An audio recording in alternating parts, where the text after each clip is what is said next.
Hello everyone and welcome to another video by Centipede Geek. Today we're going to be talking about a couple of the Puppet Master films. In my first video we talked about 1, 2, and 3. My second review video we talked about 4, 5, and 6. So today in my part 3 or discussion video, whatever you want to call it, we're going to be talking about Puppet Master 7, Retro Puppet Master, and then Puppet Master 8, The Legacy. Just those two films since I haven't seen Puppet Master 9 yet. Titled Axis of Evil. Let's talk about Puppet Master 7, Retro Puppet Master. If you've seen this movie, this one I believe, if you look on Wikipedia, you can sort of see, and it really helps me. It helps me and my wife at least, the chronology or the timeline of these Puppet Master films, and it kind of shows you that Puppet Master 7. It's kind of strange. It's almost like the Star Wars franchise, but worse in my opinion. And is that Puppet Master 7 takes place before every one of the Puppet Master films. I believe when you go back and look at the timeline, I believe it was like 1902 or something like that.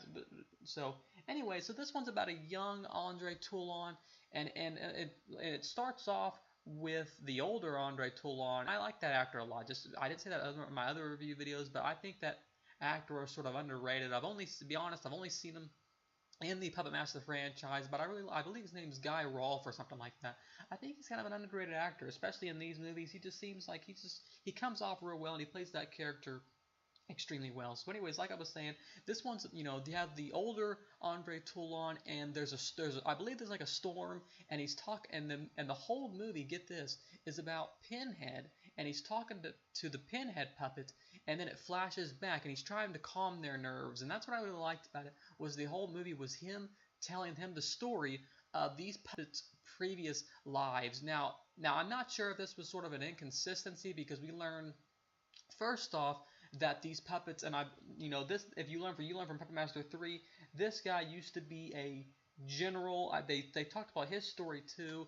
Pinhead was a truck driver, so I believe they still have their stories, but they weren't always like that. And in this one, you learn there used to be these wooden puppets back in the early 1900s, and they had their own.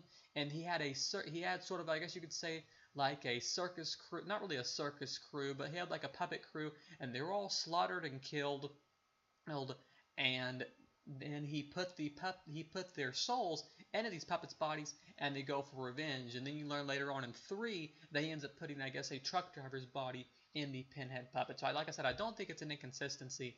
I just think that it's like later on, this is a different life, because that puppet's he left those wooden souls for dead. And I believe it sounds like I haven't watched it yet, but it sounds like later on those wooden puppets might come after the so-called newer puppets. But I really liked Retro Puppet Master. It just had a really cool vibe to it, almost like kind of like a sentimental and heartwarming vibe, especially towards the end when you find out just the whole movie he's been telling these, Pinhead, all of the puppets, but even more so Pinhead. And like I said, Pinhead's my favorite. He's been telling Pinhead the story of these older puppets. It wasn't just always these guys. There were, there were souls, or there were lives before them.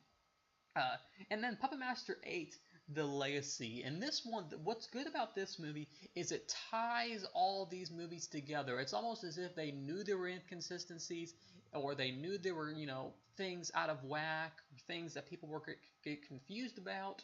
And that's what's good about this one. It ties everything together. It connects everything together. And I guess that's why you can call it, I guess that's why they call it, Puppet Master 8, The Legacy, because it is truly, this pun's not intended, but it is truly the legacy of all these Puppet Master films, because most of the movie, I would have to say probably at least 70 to 80% of this movie, maybe even 90% of this movie, is just montage scenes and flashback scenes of the original, the 7 films that came before it. So I will say, if you hadn't seen the movies in a long time, and you wanted to marathon them, but you didn't want to have to spend days or weeks doing it, have to spend several hours by watching the 7 films beforehand, you could just skip straight to Puppet Master 8, titled The Legacy. You could you could skip straight to this movie, and you wouldn't have to watch any ones beforehand, because it pretty much, it doesn't show you all of them like me and my wife watched, and we noticed that it didn't actually show, like the Decapitron and stuff like that. So there are key scenes that it does not show, but for the most part, it kind of like, almost glosses over some of the most iconic, glosses over the scenes, and kind of just gives you a rundown of each movie. But it also it's a good movie in itself. You find out that there's this young girl And I guess he's like a professional, whatever you want to call it, a professional hitman or whatever you want to call it. It doesn't really talk about that, but I guess it's kind of irrelevant. This is a professional girl, and she comes after, and you find out, I believe the kid's name is Peter, the Jewish guy that that he helped get him away from the Nazis back when they were in Germany.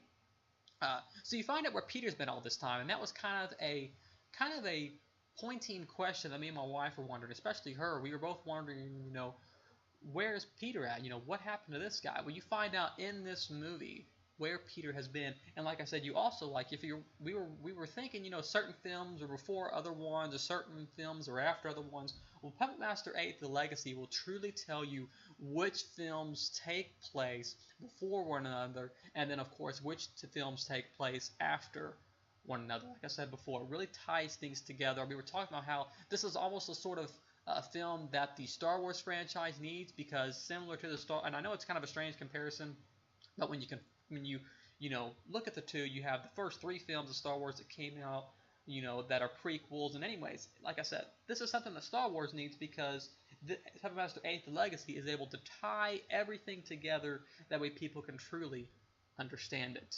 And if you don't understand it, then there's a Wikipedia page that kind of tells you everything about it. Anyways, I really enjoyed Puppet Master 7 and 8. They're both really cool films. Like I said, I think I might even like 8.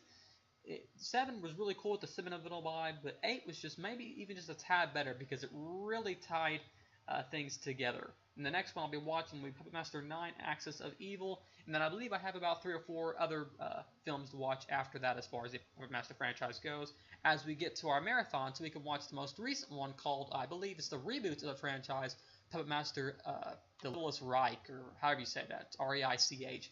Anyways, thanks for watching the video by Centipede Geek. These are all solid films.